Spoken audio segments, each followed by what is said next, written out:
कब्रिस्तान की कहानी। मोहन का घर पुराने कब्रिस्तान के पीछे था और उसके घर की छत से वह कब्रिस्तान अच्छे से दिखता था। वह रोज उस कब्रिस्तान को पार करके ही अपने काम पर जाता था। मनोहर के 2 बच्चे थे और दोनों बच्चे बड़े ही शैतान थे। बड़े बेटे का नाम रॉकी और छोटे बेटे का नाम विकी था। एक बार गर्मी की छुट्टियों में रॉकी और विकी की बहन सोनिया भी आई हुई थी। तीनों मिलकर रात के लगभग 12 बजे एक रूम में ट्रूथ और डेयर खेल रहे थे। रॉकी सोनिया से पूछता है कि तुम ट्रूथ लोगी या डेयर। सोनिया डेयर लेती है और पूछी है कि तुम लोग कुछ खतरनाक करने के लिए तो नहीं कहोगे ना। रॉकी, ये हुई ना बात, तो जाओ अब छत पर से घूम करके आओ और छत पर रखे गमले में से फूल तोड़कर लाना होगा, तभी हमें पता चलेगा कि तुम छत पर से आई हो। सोनिया, छत पर से तो कब्रिस्तान दिखता है। नहीं, मैं नहीं जाऊंगी। रॉकी और विकी दोनों सोनिया को छत पर जाने के लिए जबरदस्ती बोलते हैं। सोनिया छत पर जाती है और जैसे ही गमले में लगे फूल की तरफ बढ़ती है तभी उसकी नजर कब्रिस्तान की ओर पड़ती है। कब्रिस्तान में एक बड़ा सा सूखा पेड़ होता है। वह देखती है कि उस पेड़ पर एक सरकती हुई उल्टी लाश लटक रही होती है। सोनिया उसे देखती है और जोर से चिल्लाती हुई बेहोश हो जाती है। फिर जब सोनिया बहुत देर तक छत पर से नहीं लौटती है तो रॉकी और विकी दोनों डर जाते हैं और वह छत पर जा करके देखते हैं तो पाते हैं कि सोनिया बेहोश पड़ी है। वो तुरंत मनोहर को बुलाते हैं और सारी बात बताते हैं।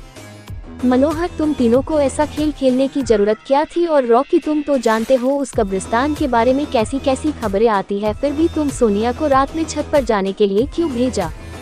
रॉकी, सॉरी डैड, मुझसे गलती हो गई, हम आगे से ऐसा नहीं करेंगे। मनोहर, और फिर कभी दोबारा ऐसा काम किया तो तुम दोनों को उसी कब्रिस्तान में छोड़ आऊंगा। अच्छा सोनिया बेटी, ये बताओ तुमने वहाँ ऐसा क्या देख लिया था कि तुम वही बेहोश हो गई? सोनिया सहमी हुई हालत में मनोहर को सारी बात बताती है कि उसने क्या देखा। मनोहर ने उस कब्रिस्तान के बारे में ऐसी खबरें पहले भी सुनी हुई थी, इसलिए वह सोनिया को डांटता नहीं है और बच्चों को संभाल कर रहने की सलाह देता है। एक दिन मनोहर को काम से छुट्टी मिलने में देर हो जाती है और उस दिन उसे ऑटो भी नहीं मिलता है। वह पैदल ही घर की ओर चल पड़ता है। इधर विकी और रॉकी दोनों आपस में बात करते हैं। रॉकी, विकी, तुम्हें क्या लगता है सोनिया ने जो कहा वो सच है? मुझे तो लगता है कि वो सिर्फ बातें बना रही है, वो उसका भ्रम होगा। विकी, अरे नहीं भाई, तुमने उसकी हालत देखी नहीं एक दिन भी, और यहाँ रुकने को तैयार नहीं हुई। मुझे लगता है कि उसने सच में कुछ देखा होगा। रॉकी, चलो हम कब्रिस्तान में जाकर खुद ही देख लेते हैं। विकी, अरे भाई तुम पागल तो नहीं हो गए हो? मुझे अपनी जान बहुत प्यारी है, मैं कहीं नहीं जाऊंगा और तुम भी मत जाओ। विकी के मना करने के बावजूद रॉकी नहीं मानता है और वह अकेले ही कब्रिस्तान की ओर चल देता है। कब्रिस्तान का दरवाजा खोलता है और अंदर चला जाता है। वह उस पेड़ की ओर भी देखता है जिस पर सोनिया को सर कटी हुई उल्टी लाश दिखी थी। रॉकी खड़े होकर उस पेड़ की ओर देखता है, तभी एक अदृश्य हाथ उसके पैरों को पकड़ लेता है। रॉकी डर जाता है और जोरों से चिल्लाने लगता है, बचाओ बचाओ, छोड़ दो मुझे, मुझसे गलती हो गई, मैं फिर कभी यहाँ दोबारा नहीं आऊंगा। दूसरे कोने पर एक कब्र होती है जो कि खुली हुई होती है, उसके ऊपर खून लगा हुआ होता है। वह अदृश्य हाथ रॉकी को खींचकर लाते हैं और उस कब्र में धकेलने की कोशिश करने लगते हैं। रॉकी चिल्लाता है, छोड़ दो, मुझसे गलती हो गई, मैं फिर यहाँ कभी नहीं आऊंगा, मुझे मत मारो, मुझे जाने दो। मनोहर काम से पैदल घर पहुँचने वाला ही होता है। जैसे ही वह कब्रिस्तान से गुजरता है उसे रॉकी की आवाज सुनाई देती है। मनोहर, ये क्या? ये तो रॉकी की आवाज लगती है, ये तो कब्रिस्तान से आ रही है, मुझे जा करके देखना चाहिए। मनोहर कब्रिस्तान में चारों ओर देखता है लेकिन रॉकी कहीं नहीं दिखाई देता है।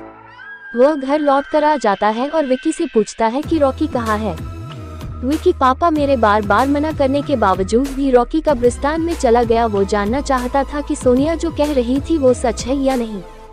मनोहर, हमारे पास समय बिल्कुल भी नहीं है, जाओ घर के मंदिर में शंख में जो जल रखा है वो जल्दी से लेकर आओ, हमें रॉकी को खोजने कब्रिस्तान जाना पड़ेगा। विकी वो जल लेकर आता है।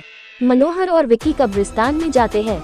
मनोहर जल छिड़कता है, फिर उसे किसी के घसीटने का निशान दिखाई देता है। वह समझ जाता है और फिर उस निशान का पीछा करते हुए उस कब्र तक पहुंच जाता है। मनोहर कब्र के आसपास वो जल छिड़कता है, तब से अजीब अजीब सी आवाजें आती है। विकी बहुत डर जाता है। मनोहर, मुझे लगता है कि श्रापित प्रेत आत्माओं ने रॉकी को इस कब्र के अंदर कैद कर लिया है, हमें जल्द ही इसे निकलना होगा। तुम ये पवित्र जल आसपास छिड़कते रहो, इससे हमें वो प्रेत आत्माएं कोई नुकसान नहीं पहुंचा पाएंगी। मैं कब्र को खोलने की कोशिश करता हूँ।